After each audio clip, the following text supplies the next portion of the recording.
So who wants to hear my bug story? We have one person.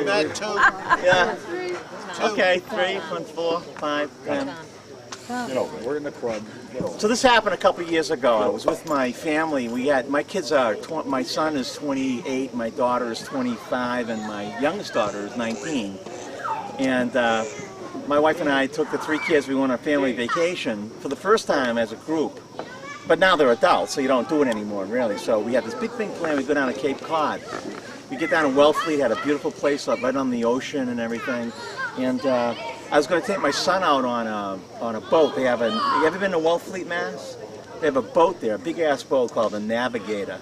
And you go out and you fish. You know, you drop the line and you catch stinky fish and sharks and stuff, and then bring them home and cut them up and stuff.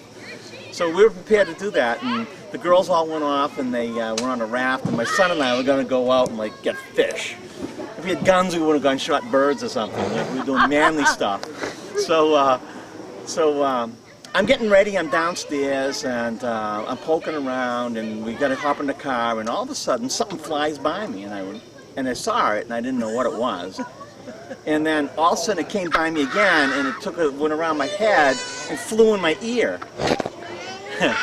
And it got in my ear, and it sat in there for a while, and at first I said, oh, you know, and I went like this, get it out of my ear. So when I did this, he thought it was an invitation to like climb in my ear to my brain.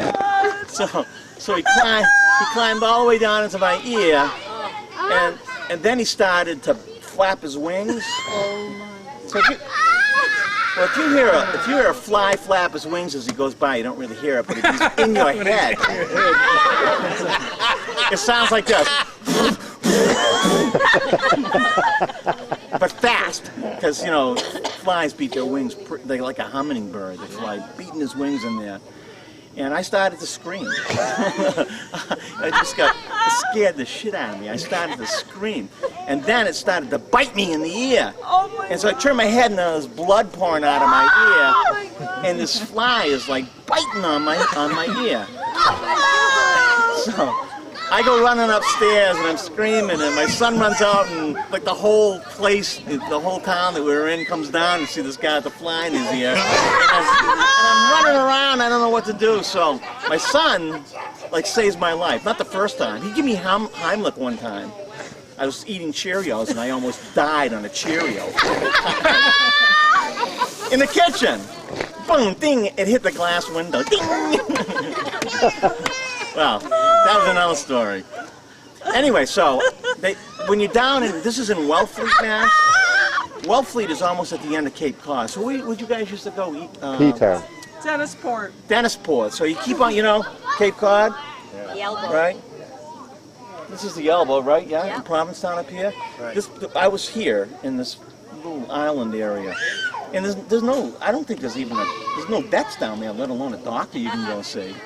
But there's this little health clinic, so we get in there, we go in, and this thing's still beating its wings, and now I'm in a twilight zone. I can barely stand or sit or anything. So this lady comes out. She's not a doctor. I don't think she was a nurse. I think she was a plumber or something. She comes out and says, "Oh, I've never seen this before." Right away, I knew I was in trouble. So she comes over and she's looking at my ear and stuff, and finally I couldn't take it anymore, and I started just to scream at her, "Kill it! Kill this thing!" So she takes a syringe. Well, this is not a syringe like a little syringe. It's more like a turkey baster syringe. You know, those things. It's about 2 inches in diameter. It's about 9 inches long. You know, the one where you get the gravy like this.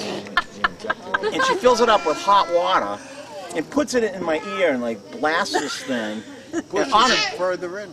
I thought my brain was going to come flying out the other ear. This hot water. Oh my God. Boom. And finally, it drowns this fly. So he's not beating anymore, not biting anymore. But now I got hot water in my head. You know, I think the fly was better than the hot water in my head. And then I'm saying that's just what they need, hot, moist eggs. And flies laid eggs in my ear, and now it's going to spread. I'm a dead man. So she takes a pair of tweezers. She says, "I'll get it out." I don't know if you ever, they tell you not to do this. Oh my God. You get Q-tips and you say, geez, my ear, you get out of the shower, you get soap in the ear or something, you get a little Q-tip and you're trying to clean your ear. If you ever did that and push the Q-tip too far in your ear and get that pain, you ever get that ear pain? Oh, yeah. It's like you're having your eyeballs pierced. Right, that's why they say never put anything in your ear but your elbow. Don't put that in your ear. Or a fly. Yeah, so she goes in there with like, it was more like ice tongs than anything to get this thing out. It was like a tool. It had a chain on it, and boom, she throws it in my ear and pulls it out. That was worse than anything. The pain was excruciating pain. So they said, oh, we got to get him in an ambulance. So they send me now, put me in an ambulance, send me down to Hyannis, you know, the city down on Cape Cod has one big town, Hyannis, and they have a hospital there. So they send me down to the hospital, and they call ahead and says, the guy has a, at the time they thought it was a bee. Because I kept saying, I got a bee in my ear. Because I had blood. Bees sting and stuff. So they called. Biting you. Stinging you. So they called here. We're bringing a guy in, he's got a bee in his ear. So when I got there, they wheel me in. It's like a team of people comes over. Is this the guy who has been shot? Shot? What do you mean shot? He got a BB in his ear. No, he's got a bee in his ear. So then, and then I'm, you know, I'm with my son now, and I'm supposed to be like dad, but like I'm crying. They put me on this operating table, and the guy's looking at it. He goes, he had to send upstairs to the operating room for a special surgical kit. For he got these tweezers that look like something from the Alien. You know that movie Alien? You know, it had like 14 joints, and you squeeze it here and over here. It goes click, click, click, click.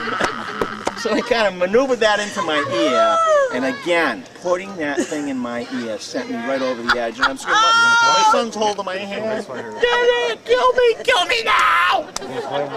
Then they popped the fly out of my ear, and the guy smiles at me. He goes, hey, check this out. He reaches over, he gets a test tube, pops up the top, boom, throws the bee and says, here, have a nice day. Then he gave me Percocet. Then everything was starting to look up. And he said to me, now go home, take a couple of these Percocets and relax, but whatever you do, don't drink. I immediately went home and got a frap cup of vodka. And my Percocet, and I was out for the night. What kind of time frame from when the fly flew by your head till you got home? 4 hours anyway. 5 maybe. Long time. Phil, I thought you were going to tell me you're taking your son on his manly thing, you know, hunting and stuff. And then when this happened, that he was going to take the gun and shoot the fly that was in the air. That would have cost it. But Mike, tell how what you told the story when he's told the story last time, and then you're like, you said, here it is. That's a Oh yeah, the best part about the story when he told me, I go, so what kind of, how big was this fly? And he reaches in his pocket and pulls out his test tube. He goes, it's this big. I brought it with me. I had it with me. And it was one of those big hairy ass flies with like the green eyes, and you can see it. And that's why those things bite you, man. I used to keep it in my briefcase and at work on my desk. A trophy, you know. Let's see. Green and I, we went to this, no, I went.